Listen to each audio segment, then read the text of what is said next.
ሰላም ተመልካቾቻችን እንደምን ሰነበታችሁ? ይህ ሳምንታዊ የብቁ ዜጋ ፕሮግራማችን ነው።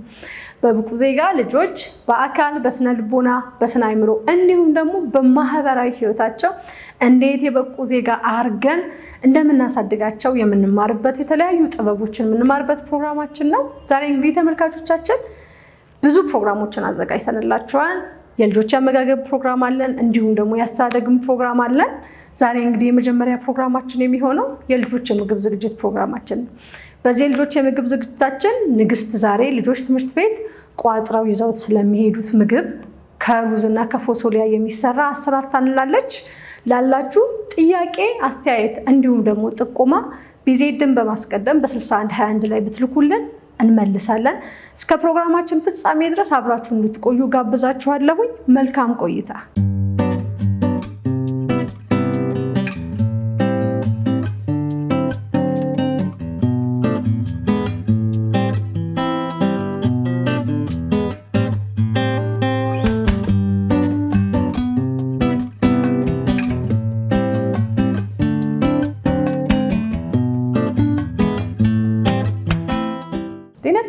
ተመልካቾቻችን በብቁ ዜጋ የምግብ ዝግጅት ሰዓታችን ላይ እንገኛለን። በዛሬው የምግብ ዝግጅት ይዤላችሁ የምቀርበው በአብዛኛው ቤት ውስጥ የማይጠፋው በሩዝ ይሆናል። እንዲሁም ደግሞ ልጆች ወደ ትምህርት ቤት በብዛት ይዘውት ከሚሄዱት ግብአቶች አንዱም ነው። ይህንን እንግዲህ በፎሶሊያ እና በጥቅል ጎመን እንዲሁም በስጋ አድርጌ አዘጋጃለሁ። እንግዲህ ተመልካቾቻችን እስከ ፕሮግራማችን ፍጻሜ ድረስ አብራችሁ እንድትቆዩ እየጋበዝኩኝ መልካም ቆይታ እመኛለሁ።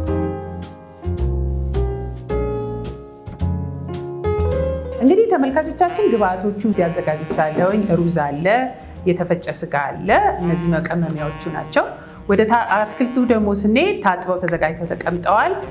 ፎሶሊያው በልጆች ሊመገቡት በሚችሉበት መጠን እንቆራርጠዋለን፣ አዘጋጀዋለሁኝ። ፎሶሊያው ይከተፋል፣ ቲማቲሙና ጥቅል ጎመኑ ይዘጋጃል። እንግዲህ በዚህ መልኩ ወደ ስራ እንሄዳለን ማለት ነው። መጀመሪያ መጠኑን እንግዲህ የሚያስፈልገኝ አሁን ዝም ብዬ እንዲህ ላዘጋጀውና 3 የተከተፈ የቡና ሲኒ ፎሶሊያ ነው የሚያስፈልገኝ። ጥቅል ጎመኑ 2 የቡና ሲኒ የተከተፈ ጥቅል ጎመን ያስፈልገኛል። 2 ፍሬ ነጭ ሽንኩርት ያስፈልገኛል። 1 ፍሬ ሽንኩርት፣ 1 አነስተኛ መጠን ያለው ባሮ ያስፈልገኛል። ጥቅል ጎመኑና ፎሶሊያው ግን በትንሹ ተከትፎ ተዘጋጅቶ ትንሽ ገንፈል ማለት ስላለበት አሁን ውሃ ጥዳለሁ ማለት ነው።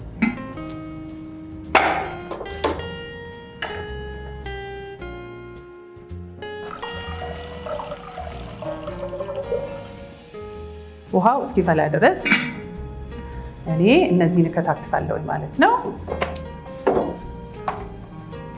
መጀመሪያ ፎሶሊያውን በእንደዚህ መልኩ ላዘጋጅና ከትፌ 3 የቡና ሲኒ ያስፈልገኛል። ከከተፍኩ በኋላ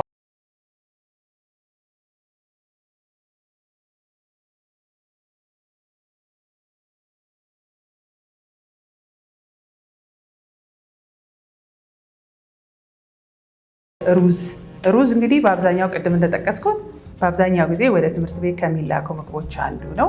ሩዙን እንግዲህ በተለያየ መንገድ መስራት ይቻላል። ሩዙን በተለያዩ አትክልቶች፣ አሁን ዛሬ እኔ የመረጥኩት እንግዲህ እነዚህ አትክልቶችን ነው። ግን ብዙ አማራጮች አሉ። ቆስጣን መጠቀም ይቻላል። የአበሻ ጎመንን መጠቀም ይቻላል። ብሮኮሊ መጠቀም ይቻላል። የአበባ ጎመን መጠቀም ይቻላል። እንዲሁም ደግሞ እዚህ ዛሬ የስጋው ተፈጭቶ የተዘጋጀው ስጋ እሱ ከሌለ ብዙ እነሱንም በብዙ አማራጮች ማዘጋጀት ይቻላል።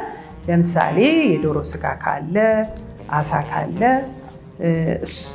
ሌላ ደግሞ የተቀቀለ እንቁላል መጠቀም ይቻላል። እንዲሁም ደግሞ ቱና መተካት ይቻላል። እነዚህ ከእንስሳት የሚገኙ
ተመልካቾቻችን በብቁ ዜጋ የምግብ ዝግጅት ሰዓታችን ላይ እንገኛለን። እንግዲህ ዛሬ እያዘጋጀን ያለነው ሩዝ በፎሶሊያ በጥቅል ጎመን እና በቲማቲም የሚዘጋጅ ምግብ ነው። እናንተም በየቤታችሁ በዚህ መልኩ አዘጋጅታችሁ ለልጆቻችሁ መመገብ ትችላላችሁ። እንዲሁም ደግሞ ወደ ትምህርት ቤት ቋጥራችሁ መላክ ትችላላችሁ። እንግዲህ ተመልካቾቻችን በምንሰራው ነገር ጥያቄዎች ካላችሁ እንዲሁም ደግሞ በአጠቃላይ ስለምንሰራው ስራ ሀሳብ አስተያየት ካላችሁ በ6121 ቢዜድን በማስቀደም ብትልኩልን ምላሽ የምንሰጥ ይሆናል።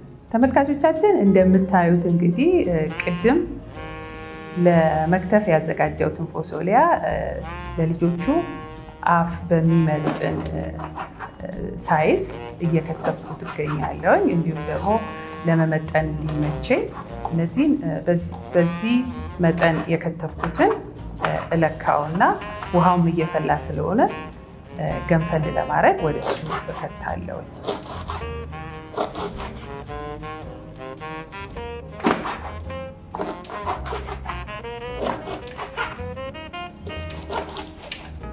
እንግዲህ በዚህ መልኩ ያዘጋጀሁት አትክልት እንደምታዩት ነው። የጣድኩት ውሃም ፈልቷል። ትንሽ ጨው አደርግበታለሁ ለማገንፈል። ፎሶሊያውን መጀመሪያ ጨምራለሁ። ከዛ ለ5 ደቂቃ ገንፈል አደርገዋለሁ። ምክንያቱም ፎሶሊያ መብሰል አለበት። ቢያንስ 10 ደቂቃ መብሰል አለበት። አሁን 5 ደቂቃ እናገለፍነዋለን። በኋላ ደግሞ ስናበስል 5 ደቂቃ።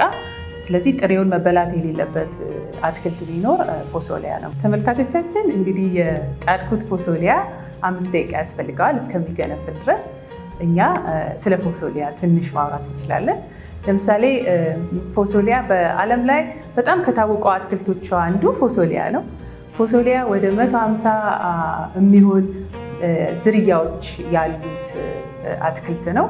ዝርያዎቹ ቢለያዩም ግን በውስጡ ያለው ንጥረ ነገርና ጥቅሙ ተመሳሳይ ነው። እዚህ ጋር ስለ ፎሶሊያ ማሳሰቢያ ያለኝ በተለይ ደግሞ ለልጆች ፎሶሊያ ጥሬውን ከመበላት ከሌለባቸው አትክልቶች አንዱ ነው። መብሰል አለበት ማለት ነው። ቢያንስ 10 ደቂቃ ከመበላቱ በፊት መብሰል ያለበት የአትክልት አይነት ነው። ምክንያቱም በውስጡ አደገኛ የሆነ የፕሮቲን አይነት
በብቁ ዜጋ የምግብ ዝግጅት ሰዓታችን ላይ እንገኛለን። እንግዲህ እያዘጋጀን ያለነው ዛሬ ሩዝ በፎሶሊያ፣ በቲማቲም፣ በጥቅል ጎመን እንዲሁም ደግሞ በተፈጨ ስጋ ነው። ተመልካቾቻችን ሀሳብ አስተያየት እንዲሁም ደግሞ ጥያቄዎች ካላችሁ በ6121 ቢዜድን በማስቀደም መልእክቶቻችሁን ብትልኩልን በጣም ደስተኞች እንሆናለን።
ፎሶሊያ እስከ 10 ደቂቃ መብሰል ስላለበት ቅድም 5 ደቂቃ አብስየዋለሁ።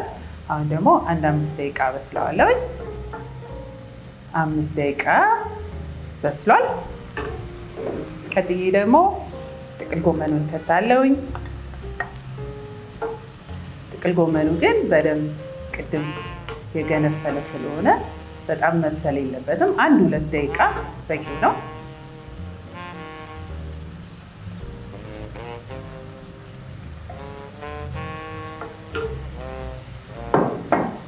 ከዛ ባሮን እጨምራለሁ። መጨረሻ ላይ ግን ቲማቲሙን ከመጨመሬ በፊት ግን እነዚህን ትንሽ ላዋሃዳቸው። እንደምታዩት በጣም ከለሩ ያምራል። ቲማቲም ደግሞ ሲገባበት በጣም ቆንጆ ከለር ነው የሚሆነው። እንደ ከለሩ ማማር ደግሞ በጣም ጠቃሚ ንጥረ ነገሮች ነው ያሉበት። እንግዲህ ስጋ ከፕሮቲን ምንጮች አንዱ ነው። አትክልትና እነዚህ ደግሞ አትክልቶች ደግሞ በቫይታሚን እና በማዕድን የበለጸጉ ናቸው። ሩዝ ደግሞ የኃይል ሰጪ ከሆኑት ምግቦች አንደኛው ነው። ስለዚህ በብዙ ንጥረ ነገሮች በለጸገ ምግብ ያዘጋጀ ነው ማለት ነው።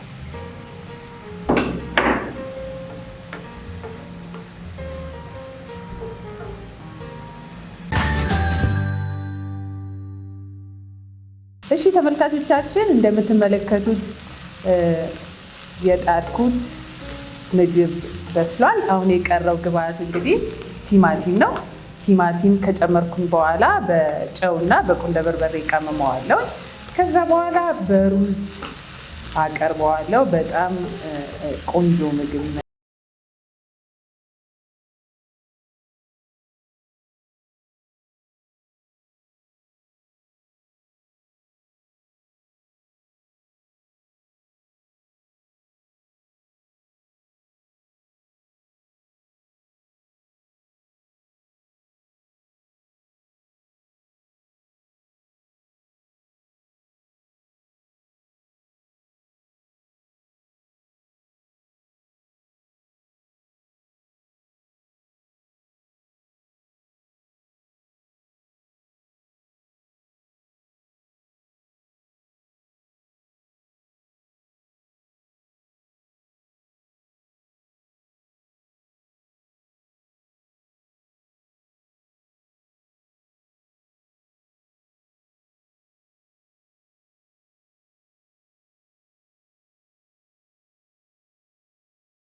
እንግዲህ ተመልካቾቻችን እስካሁን ከኛ ጋር አብራችሁ ስለቆያችሁ በጣም እያመሰገንኩኝ ሳምንት በተመሳሳይ ፕሮግራም እንደዚህ የተመጣጠነ ምግብ ይዤላችሁ እስከምቀርብ ድረስ መልካም ቆይታ እመኛለሁ።